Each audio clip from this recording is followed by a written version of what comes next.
Michelle Obama has made a passionate speech backing her husband Barack for another 4-year White House term.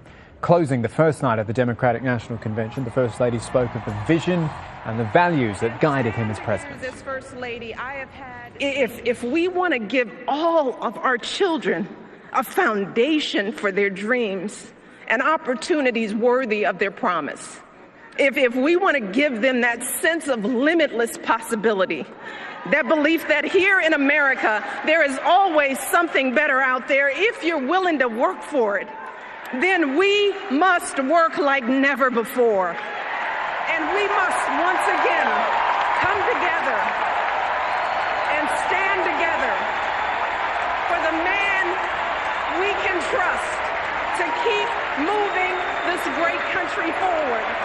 My husband, our president, Barack Obama. Thank you. God bless you. God bless America. What a reception it was. Paddy Culhane's live at the DNC for us now in Charlotte, North Carolina. Who, Paddy, can top that one?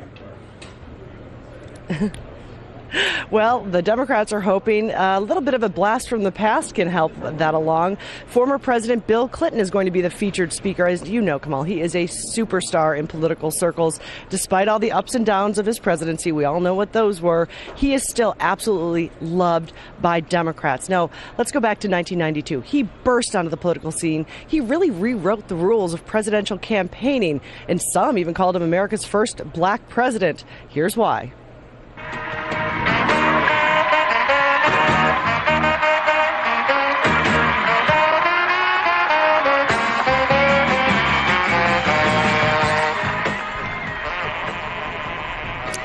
That was Clinton 20 years ago on the Arsenio Hall show. Everybody remembered it. It was the very moment when it was, for the first time, okay for a president to not look presidential. He came off as hipper and cooler than George Bush. That momentum carried him all the way to the White House. And while he was in the White House, the economy was booming. And that is the message that he is going to try to send tonight to this crowd of more than 5,000, the millions watching at home, that democratic economic principles can help this economy recover. Kamal? Okay, so Bill Clinton won over the black vote back then. Presumably Barack Obama's already done that, or to a large degree he would have. Who then is it that Barack Obama has to win over this time? In fact, when it comes to the black vote, there was one poll that showed Mitt Romney getting literally 0% of the support of the black community. Now, that's probably not completely accurate, but really, as you mentioned, that's not the group that this campaign is so focused on right now. It is Latinos, and the president does have a few problems with that group. These are not easy days for Natalie Cruz. Welcome.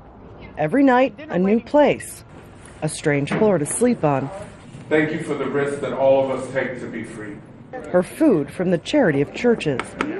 But this, she says, is her living more than ever before, because she's telling the world what she is. I'm not different than anybody else. I'm the same. I'm a human being just like anybody. But her status to the U.S. government is illegal. So is Elazar Castellanos. I have to clean toilets with my bare hand. I have to do nasty jobs. And this is their answer to change that, riding around the country in this brightly painted bus with the words, "No papers, no fears." This started in Arizona, where those anti-immigration laws really ignited this debate. They'll end at the Democratic National Convention with a message for President Barack Obama. They don't believe he's done enough. President Barack Obama has made it easier for Tanya Anzueta. She'll qualify for a new work visa, recently announced by the president. My parents are still in danger of being deported. I have friends who don't qualify. It's definitely not the thing that we're fighting for. They are fighting with words.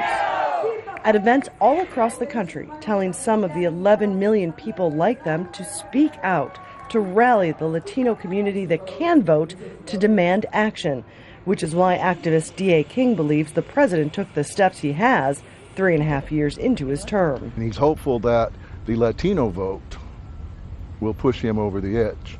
Let's make it clear. Barack Hussein Obama has no respect for this country, its rule of law, or its constitution. He's not swayed by the president's record on deportations, almost 400,000 people forced out of the country, more than President Bush did.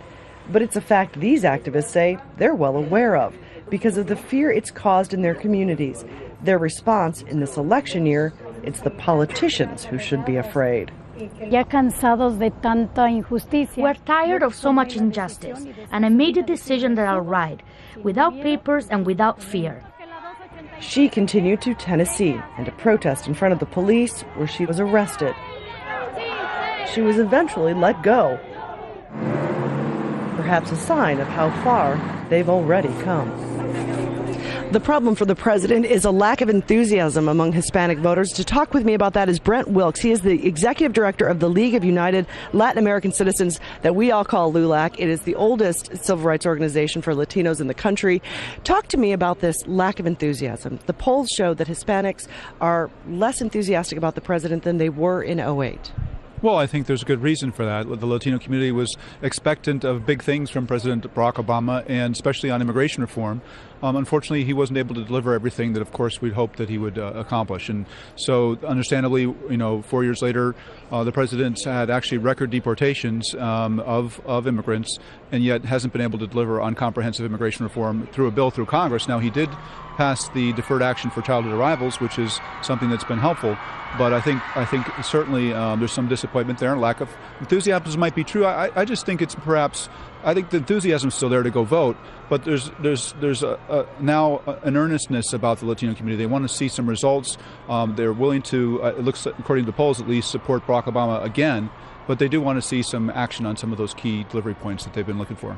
The polls show they overwhelmingly 2-1 basically go for him over Mitt Romney. But talk to me about that action that he took, because he did as part of the campaign. He said he was going to do immigration reform, but he really only made one speech. This executive order to allow some people to stay in the country, that was 3.5 years into his term. Did he do that as a cheap political move to try and sway your voters? I don't think so. I mean, I think that the president did want to get to comprehensive immigration reform, did make an effort to try to bring something before Congress. Unfortunately for us, he did it a little too late in his presidency, his first term, and the goodwill, the honeymoon, the mandate that he had when he was elected had already at that point been eroded considerably because of the effort to pass comprehensive health care reform, and then of course the effort to try to save the economy, and then with the Tea Party really having a huge turnout in the midterm elections in Congress, especially the House, of course, shifting to the Republican Party.